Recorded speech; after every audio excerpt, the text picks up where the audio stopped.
Ashamaa harka fuune akkam jirtu kabajamtoota dhaggeeffattoota raadiyoonii Dirree Shaggar nagaan keenya kabajaa bakka isin jirtan hundatti qaqqabu jecha oduu guyyaadhaa isin dhageessisa kan isin faana turummoo an iftuu galataati.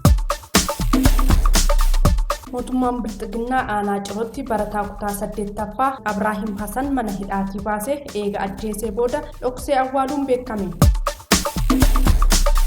Muummichi ministeeraa Abiyyi Ahmed Itoophiyaan qamadii biyya alaatti erguu jalqabuu hime. Faawundeeshiniin Haacaaluu Hundeessaa immoo uummata Booranaa hongeen miidhamaa jiruuf gargaarsa gochuu beeksise kanneen jedhanii fi kanneen biroos bal'inaan kan isin biraan gahu ta'a amma xumuraatti waliin tura.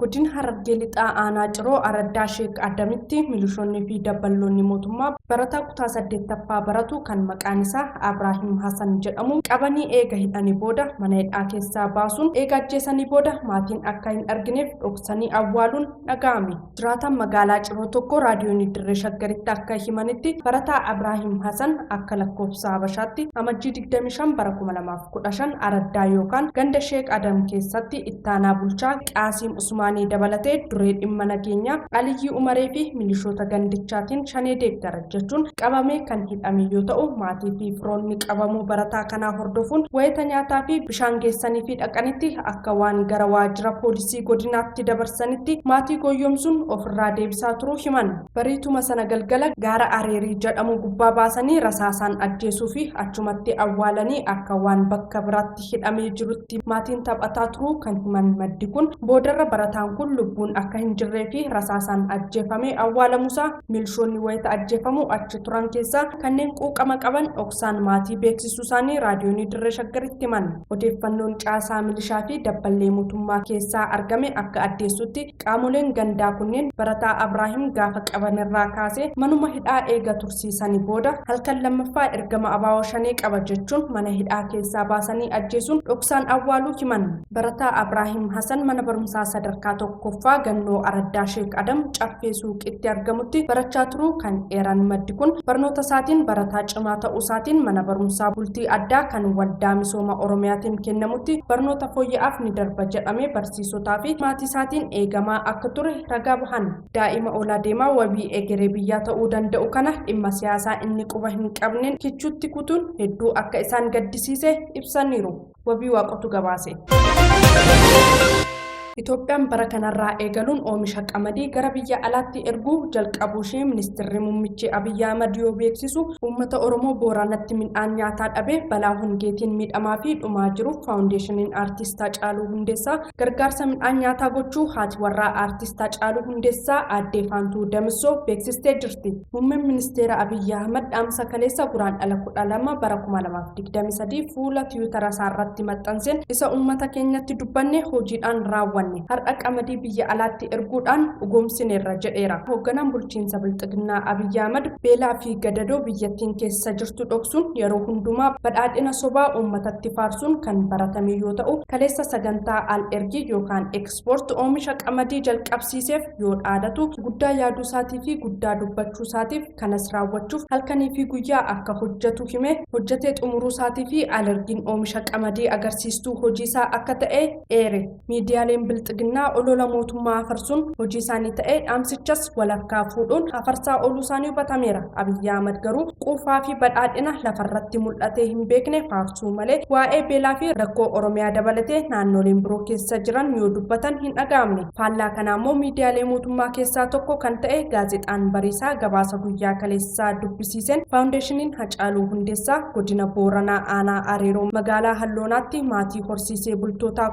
1200 hongeedhaan miidhamaniif deeggarsa daakuu kuntaala 150 taasisuu haati warraa aartist Haacaaluu Hundeessaa aadde Faantuu Damissoo himuu isaanii eereera. Abiyyi Ahmed kana duras rakkoo nageenyaa, rakkoo beelaa fi qaala'insa jireenyaa uummata biyyattii gaaga'ama hamaa keessa galche dhoksuun badhaadhina lafarra hin jirreen uummata sobaa turuu isaanii kan yaadatamudha. Waggoota afran darbaniif bokkaan roobuu dhaabuun loon uummata Booranaa harkaa dhumanii kan turan yoo ta'u yeroo ammaa kanatti hongeen akka malee hammaachaa dhufe lubbuu ilmaan namaa gaaga'ama hamaarraan gahaa jiraachuu gabaasaa turuun keenya kan yaadatamudha jechuun kan gabaase Gurmeechaa Gammachuuti.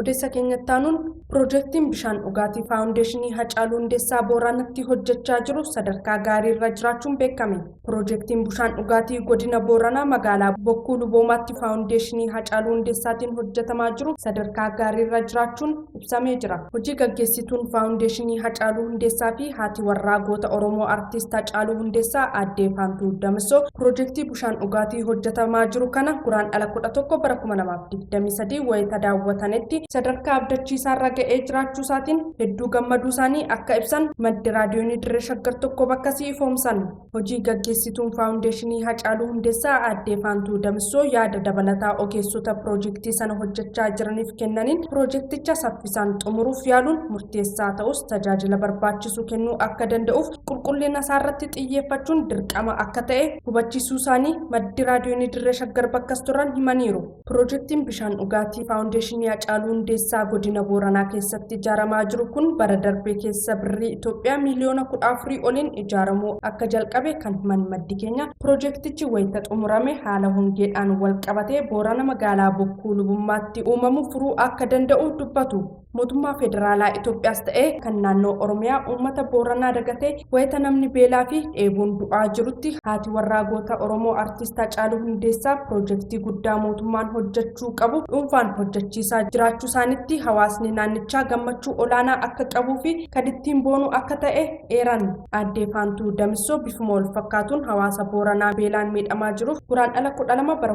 2023 maqaa faawundeeshinii Hacaaluu Hundeessaatiin deeggarsa midhaan nyaataa taasisuu isaanii maddi kun raadiyoonii Dirree Shaggaritti himanii jiru. Booranatti rakkoon uummatichaa mootummaadhaan xiyyeeffannaa dhabus uummanni Oromoo dhuunfaarraa hanga gareetti wal ijaaruun hanga danda'e tumsa gochaa jira kan jedhan maddi keenya uummanni aanaalee Booranaa guutummaatti rakkoo hongeetiif saaxilamuu isaatiin gargaarsa muraasa argamuu waliin gahuu akka hin danda'amne himan. Deeggarsi namootaa fi dhaabbilee dhuunfaatiin taasifamu bakkuma murtaa'e tokko qaqqabullee itti fufiinsaan rakkoo hawaasichaa guutummaatti dhaabuu hin dandeenye kan jedhan namni kun mootummaan rakkoo siyaasaa biyyattiin keessa seentee jirtu daran akka uummaticha rakkoo hammaataaf hin saaxille gochuu dhabuu fi hongee hawaasichaa icciitii taasisee ukkaamsuu isaatiin gaaga'amni jireenyaa uumamuusaa dhugoomsanii mootummaan dursee itti xiyyeeffateera otoo ta'ee rakkinichi hagas bal'atee sadarkaa lubbuu namaa gaaga'uurra hin ga'u ture jedhan. Wabii Waaqotu qindeesse.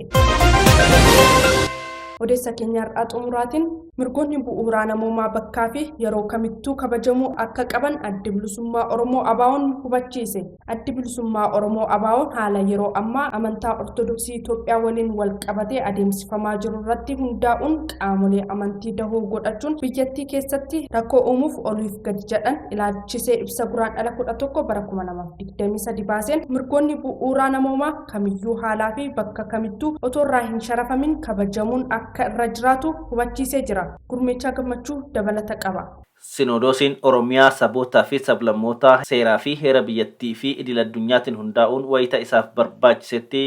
mirgoota isaa shaakaluun mirga isaa bu'uuraa akka ta'e kan eeru addi bilisummaa Oromoo akkaataa heera mootummaa federaala dimokiraatawaa Rippaabilika Itoophiyaatiinis hordoftoonni amantichaa mirgoota akka lammii Oromiyaatti qaban fayyadamuudhaaf mirga guutuu akka qaban ibsee amantoonni amantaa hundaa bilisummaa namoota biroo osoo hin sarbin amantii isaanii hordofuu fi gaggeeffachuuf mirga akka qaban hubachiiseera.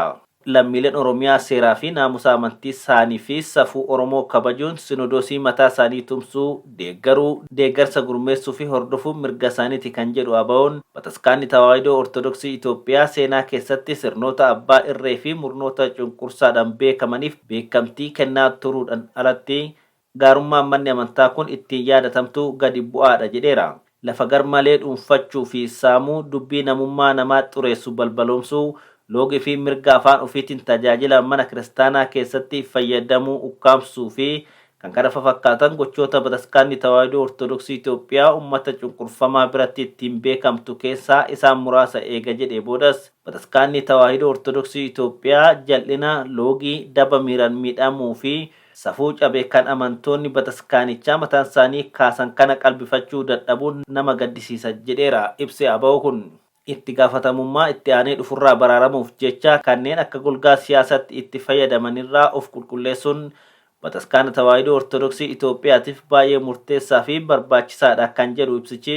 Bataskaanni Tawaahidoo Ortodoksii Itoophiyaa haala keessoosaa kana of keessatti deebi'ee of ilaalee tarkaanfiiwwan sirreeffamaa fudhatuun kan yeroon ammaa gaafatu waliin araaramuun egeree mana amantichaatiif baay'ee murteessaa ta'uu amantaasaa ibsateera. Dhumarrattis rakkoon bu'uuraa nagaa dhabuu Itoophiyaa lolli Oromiyaa fi Itoophiyaa gidduutti jaarraa tokko ol lakkoofsisee furamuu hanqatu irraa ta'uu kanneen dhimmi ilaalu hundaa yaadachiifnaa jedha ibsi adda bilisummaa Oromoo kun. Kabajamtoota dhaggeeffattoota raadiyoonii Dirree Shaggar oduun har'aaf qabannee dhiyaanne kanumaan gammaa ture waan waliin turtaniif hedduu galatoomaa horaa bulaa deebanaa.